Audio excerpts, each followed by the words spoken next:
What up, boo-boo patooties? How are your patooties? Mine is good. I just got in from work.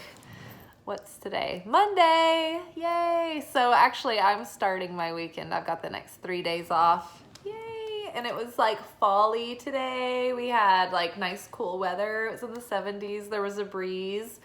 So we were like losing it at work. We were like, fall is coming! And then at the end of the night, a black cat ran into the restaurant and we were like, oh, it's so folly. And then we had to catch the cat and get it out of the restaurant because it's gross. But yeah, it was fun, chill night, very low key, just a fall enchanted autumn evening. So happy. We are here for our anchor message for the week. I've got us an oracle and a tarot card. And so the anchor message is sort of like the theme that we will build on throughout the week. Like, I feel like our Monday readings are sort of like, they get us the foundation of like the lessons that we're sort of building upon, and it's going to play out throughout the whole week. So first I pulled out of the Unknown Archetypes deck, which I love doing like an archetype card for the beginning of the week to get the grand picture along with the tarot. And we got the cave, which is one of the archetypal places we go. And the cave is associated with the heart.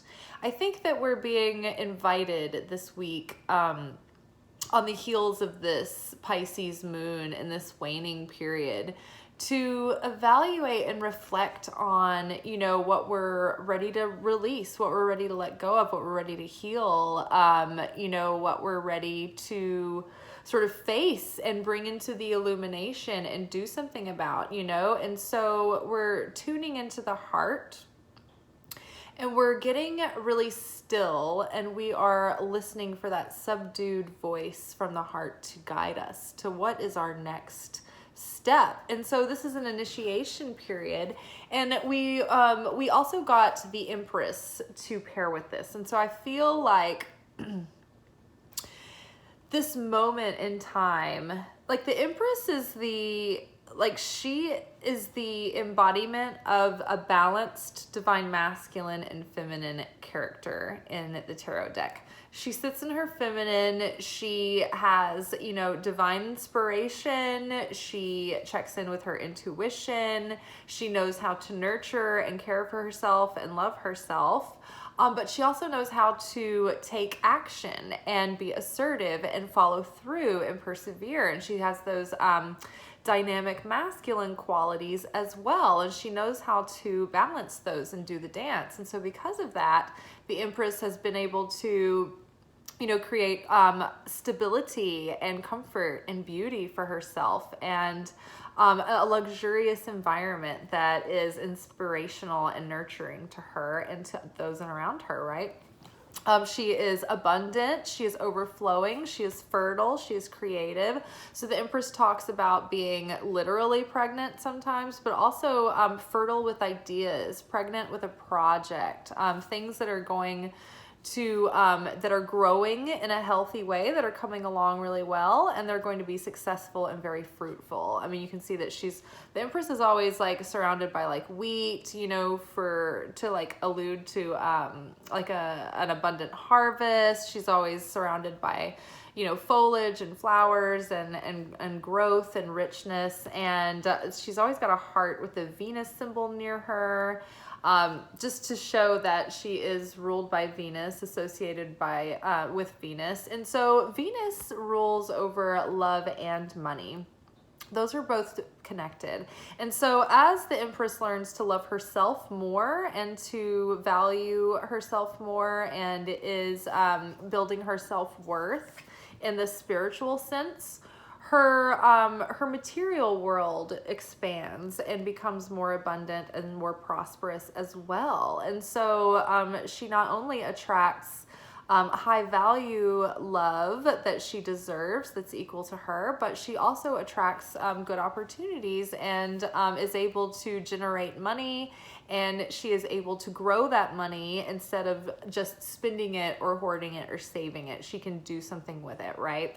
and instead of it being sitting and depreciating or depleting and just consuming it. So she knows how to set up sustainability and self-perpetuating supplies and crops, right?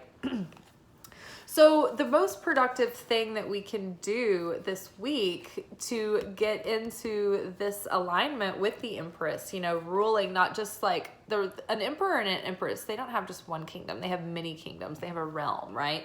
So, all of the kingdoms of our life, our emotional kingdom, our relationships, our experience with romance and romantic partners, our kingdom of health and habits, and our daily routines, and then there's the health of our finances and the kingdom of our finances, right? So look at all the different kingdoms that you have in your life, and how are they doing right now?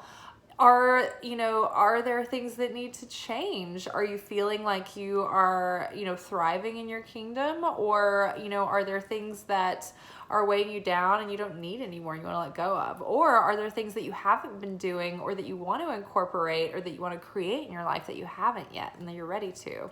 So really just know that the most productive way to get there, though, is this moment that we're in now, and it's really lending itself to reflection and taking a look at everything and just evaluating it. We are Mercury retrograde, and so when we go through a retrograde, we're always being invited to go back and reevaluate, okay, the systems and the processes, what's working and what's not. Basically on a quarterly basis during the year, we get to take these moments where we have we have action. We have that kind of like cycle that goes back and forth. It's like action, pause, action, pause, action, pause. And there's like this grand, okay, let's go back and reevaluate. So we're kind of in that hanged man moment right now, where we're evaluating, where, there's not necessarily a pause in action, but there's not a lot of fast movement right now, but I feel there will be very soon. So while we have the chance, it's a really prudent thing right now to embrace solitude when you can, and stillness and quiet. And it really takes a little bit of time, at a time, to really tune into the heart, because there's so much noise. The heart is such a soft, subdued whisper. It's very gentle. It's not very pushy. Whereas the ego, right? The distraction, the anxiety, the fears, everything else, the pressure, the outer pressures, the FOMO, the regret, I'll never get over it. All that stuff is so loud, and it's weighing, and it's so pushy. I remember there was, a few years ago, there was one of those, social commentary books written, and I think it was called something about a megaphone. And I remember the thesis statement in the beginning was that the most influential person in the room, unfortunately for society, is just the loudest, most pushy, obnoxious person. People wear down, and they're just okay, well, this person, let's just listen to them, This was a few years before, the last few years of politics. So we can see how impressionable people can be swayed just by if they have the loudest person barking at them aggressively enough and assertively enough for long enough, right? So that kind of influence is also true with the heart. The heart is very subtle. It's very quiet.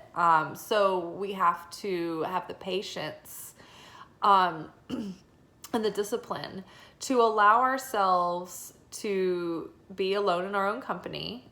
And I will point that out, that I think that is done in increments and consciously, and don't just isolate yourself from people or be a hermit or avoid your all the people in your life, right? Because there are people who love you, who need you, and you need those people, and you love those people. So you don't want to avoid people for, completely or forever, but on a regular basis, but particularly right now, it's good to set aside time to be alone with your thoughts, and alone long enough and quiet enough without outer stimulation. I don't want you reading a book. I don't want you watching TV. This is something where maybe you listen to music, but you're out walking in nature, or you're sitting in meditation, or you've got your journal and you're like automatic writing, because what you're wanting to do is you're wanting to tap into the stillness that comes up when you can go into like a trance. And that can be when you're walking around or whatever. But when you get into that place where you're not distracted with all the outer noise, how does your heart feel? Do you feel that it is asking for something? Does it need something? Is it leading you somewhere? Is your soul compelling you to go in a certain direction or follow some kind of curiosity? I do think too that the heart is not just asking for what it wants, it's also asking us to do something. I think that we have to, there's an act that we have to do, or something we have to sacrifice, something we have to overcome maybe, but there is a challenge that the heart is saying like, hey, look, you need to do this in order for this next phase to really begin.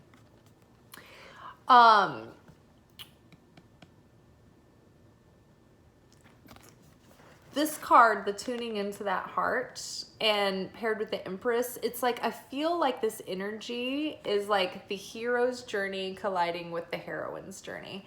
And a few weeks ago, I was mentioning that in Rob Bell's podcast, he had this woman on who was like an expert storyteller. She was like had her master's in storytelling. And she was explaining the difference between the hero's journey and the heroine's journey. And the hero's journey is like the one that we're all familiar with, where, you know, the hero goes out and they have this big adventure, and their experience is what kind of expands them from what they've known previously and challenges them, and they meet all these characters and they have to figure out like who's the trickster and who's the friend and all of those things. And throughout that outer adventure, the character grows, right? And they become braver, and they have to like face their fears and face their true feelings and desires. Well, the heroine's journey is the subplot that is going on during all of that outer action. What is happening in the heroine's journey is the inner adventure, the inner journey that's happening parallel to the outer experience.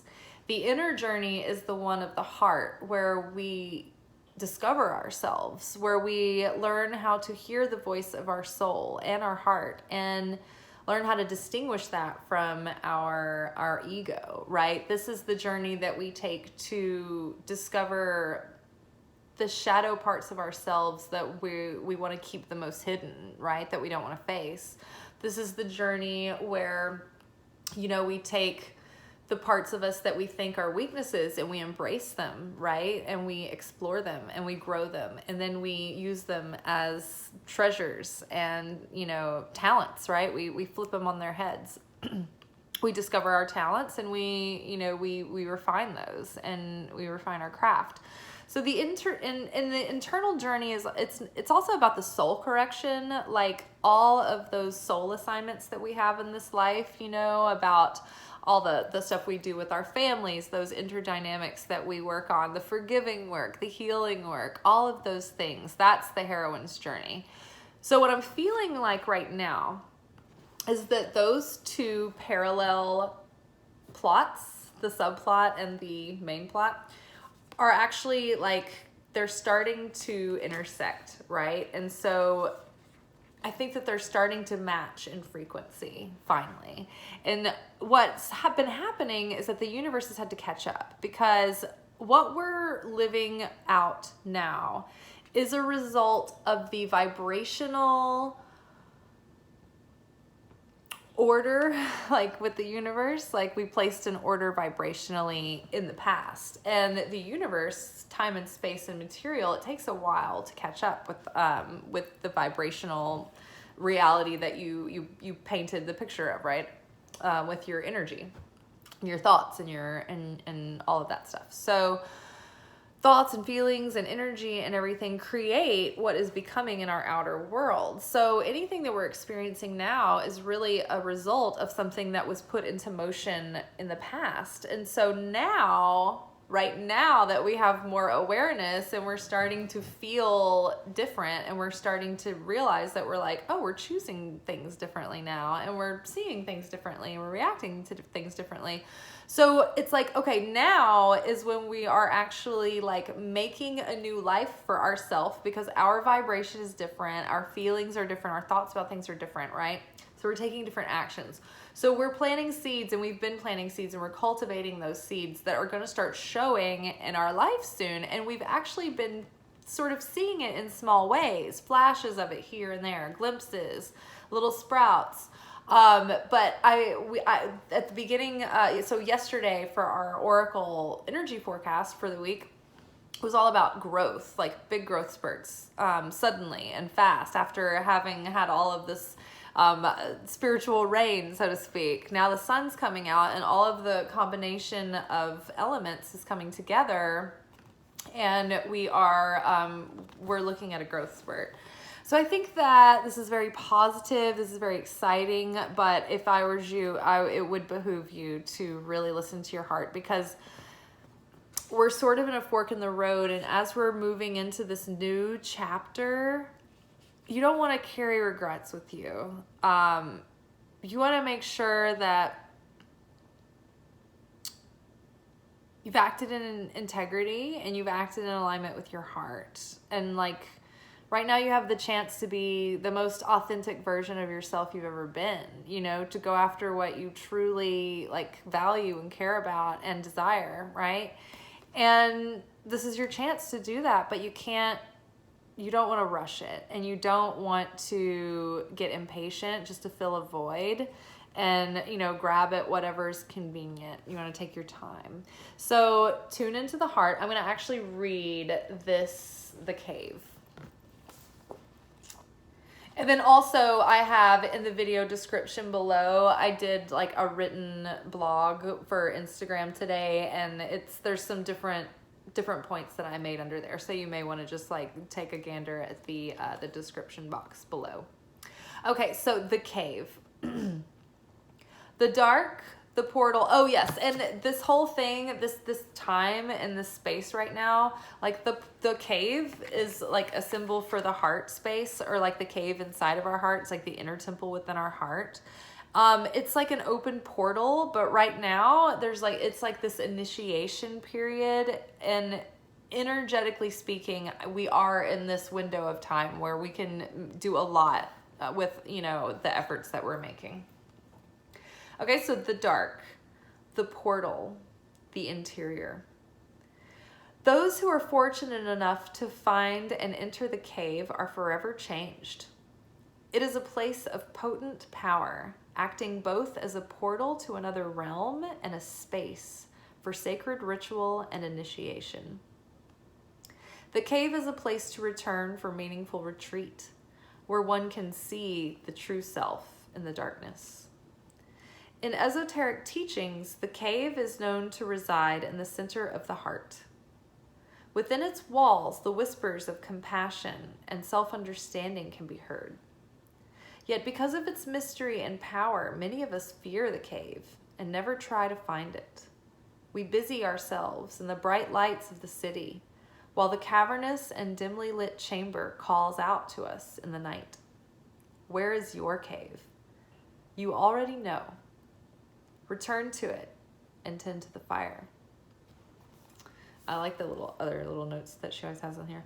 So when light, the cave is the sacred center within, but under the influence of dark energy, the cave is withdrawal, isolation, or hiding.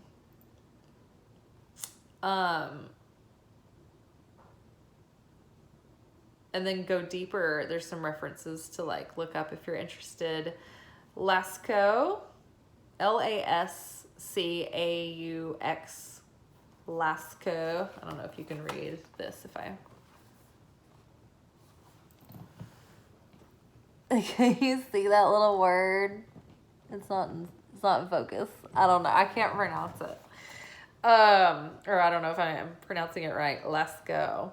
The Cave of Crystals and the Blue Grotto. These references. Okay, and then a side note. Envision yourself as an old sage in a cave. What amenities do you need? What draws you ever closer to the cave within the cave? Slowly and steadily, crystals of enormous magnitude grow within the dark confines of caves. Let the cave teach you patience. So patience right now, patience, quiet, a little bit of stillness, but yeah, allow yourself that throughout the week, maybe on, a few minutes every day or whatever you can manage, but just to like get nice and quiet and tune into the heart and really check in with yourself and see what you think it's telling you, what you think it's asking for, and what do you think that it is asking you to do right now. All right, you guys, the cave and the Empress. Don't forget, it's like the conversion of the interior journey and the exterior journey, right? The emotional journey is now intersecting with our outer journey, and things are about to develop. Let's just put it that way. And it's going to be developing according to your new up-leveled vibration, which is great news. So keep it up. It'll get better and better. All right, y'all. Take care. I'll see you tomorrow. Ciao.